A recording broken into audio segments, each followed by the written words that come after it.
hubadhu.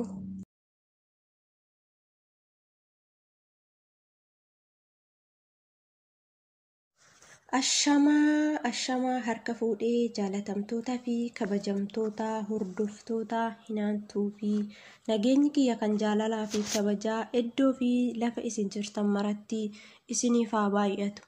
Egaa warreen maatii koo hin ta'in maatii koo ta'uudhaan chaanaala koo Hinaantuu jedhu hordofuu hin dagatinaa isiniin jedha.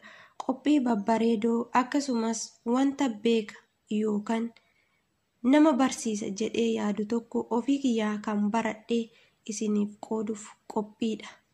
Egaa har'a mata dureen koo hubadhu jedha.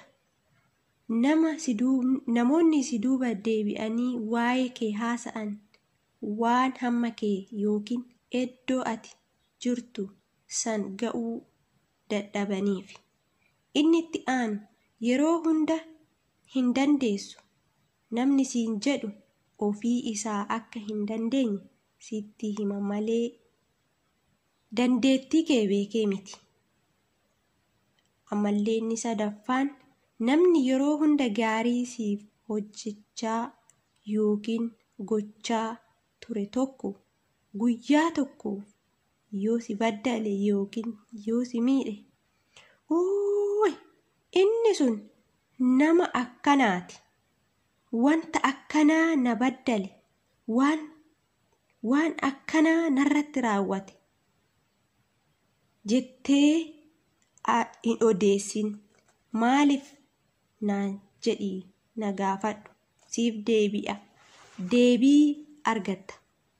Namni ati himatte sun badii guyyaa tokkoo isaa sana ilaaluu osoo hin taane gaarii inni siif gochaa ture santuu caala waan ta'eef yeroo baay'ee wanta gaarii guguddaa irratti xiyyeeffadhu.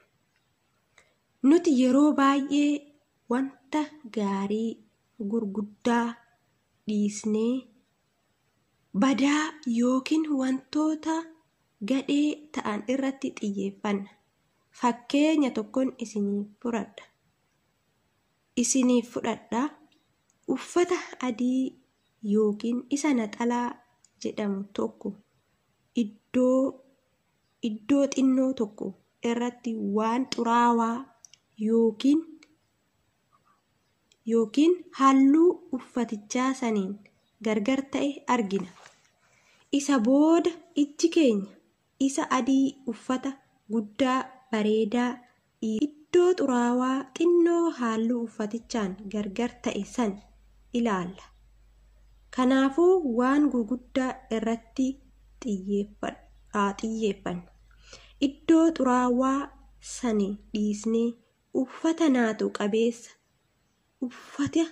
uffannaan isaa bareedu san irratti xiyyeeffadhu yeroo hundumaa.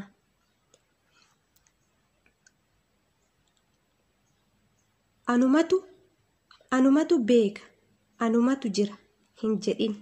Sababni isaa namni si caala beekaa danda'aa ta'e jiraachuu danda'a. Nama tokko dandeettii isaa yookaan beekumsa isaa laaltee hin jaalatin. Namummaa isaatiin jaaladhu malee iddoo yaadde ga'uuf namaan hin dorgomin. Sammuu keetiin dorgomi malee. Sababni isaa akka ebeluu sirbaa morma nama jallisa jedha Oromoon yoo mammaaku. Akka ebeluu sanittan bakka sangahaa irra ani wanta akkanaa hojjedhee nan milkeessa nan danda'a jedhii sammuu kee amansiisi. Akkasumas sammuu kee isa ittiin mari'atte kana yookaan isa ittiin dorgomaa jirtu kana hojiitti hiiki. Sana booddee iddoo barbaadde gahuu dandeessa. Of tuulummaa hin baay'isin. Of tuulummaa yeroo baay'ee namni of tuulummaa qabu gadi malee ol miti. Yeroo baay'ee of tuulta waan ta'eef nama biratti, yeroo baay'ee of guddista waan ta'eef nama biratti, namoota birattis jaalatamaa hin taatu. Kanaafuu wantoota kana hundumtuu barumsa jedhee waan ani ofii kiyyaa baradhee